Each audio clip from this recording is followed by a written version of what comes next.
Thank you, President. Honorable Mukutu. Thank you very much, Speaker.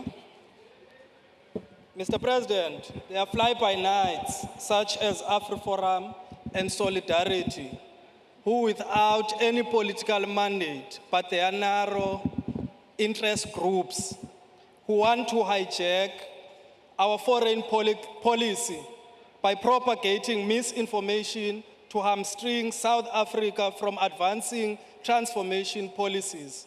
Mr. President, what is your view on Afriforum's and Solidarity misinformation crusade in the USA? And do you think their actions are treasonous? Thank you. Honorable President. Thank you, Honorable Speaker.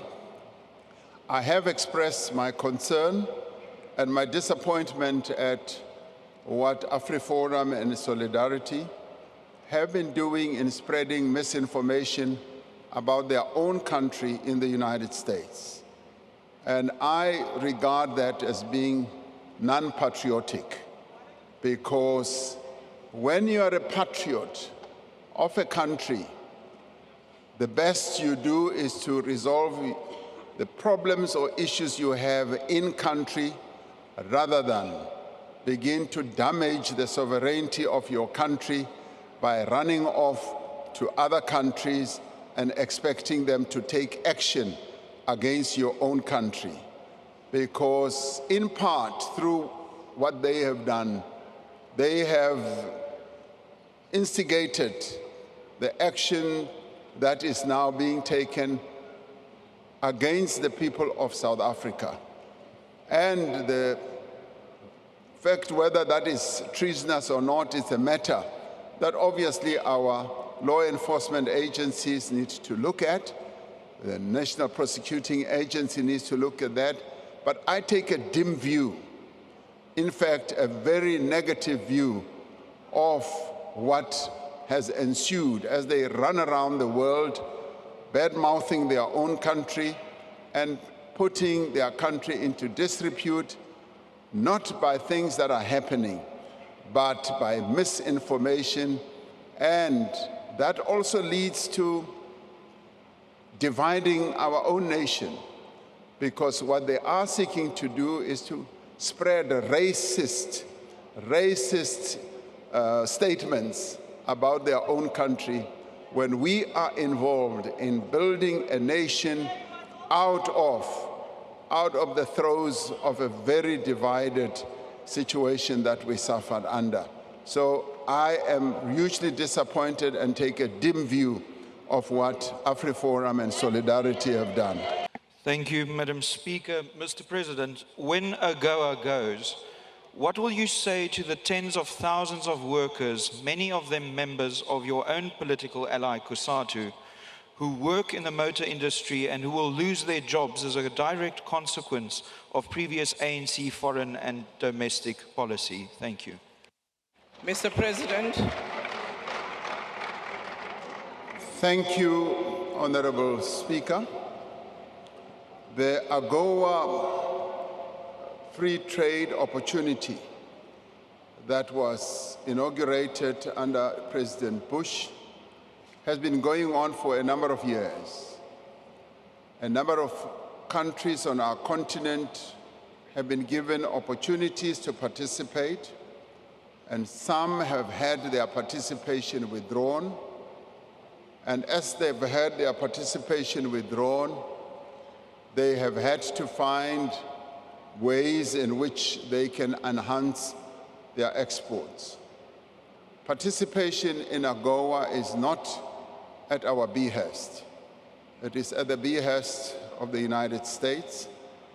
And what we seek to do, and have done so for many years, is to demonstrate that we are a good trading partner to the United States and indeed to many other countries around the world, and that we do adhere to rules and regulations that are put in place to enable our participation in trade agreements, whether they are bilateral or multilateral.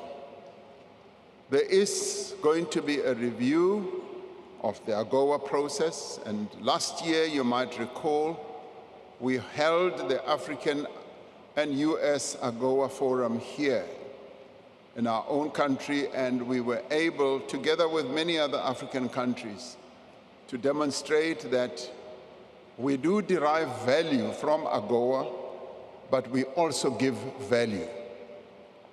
We export, but we also import from the United States. So it is a two-way process, as it is with many other countries around the world. As it is now, we continue not only in anticipation of an AGOA initiative, but we continue to expand our export market for a variety of goods around the world. And as we visit various countries, we do actively promote our own country so as to ensure that our reliance on various markets becomes a multiplicity of engagements. In a few days, the Deputy President will be going to Japan, and he will take with him a number of deputy ministers and ministers, and what they will be seeking to do is to open up more market space for South African goods in the East. And we will be doing so as well in a number of other visits in the Middle East, in the East. And as you know, China has become our biggest trading partner, and we want to sell more.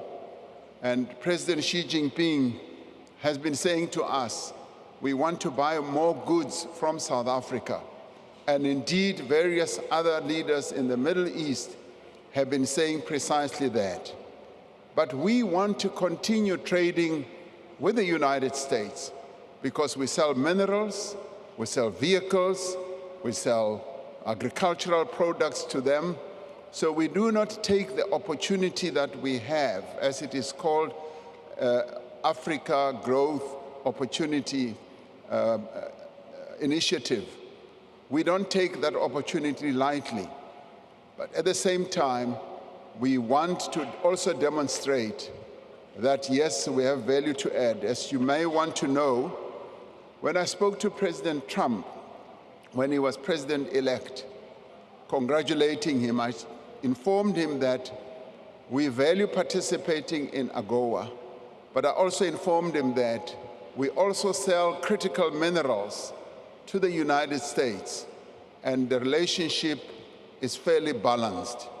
So many workers benefit from our AGOA participation, but at the same time, many other American workers also benefit from what we sell to AGOA. So it is balanced, and we want to see that balance and the mutual benefit carrying on into the future. Thank you, Honorable Speaker.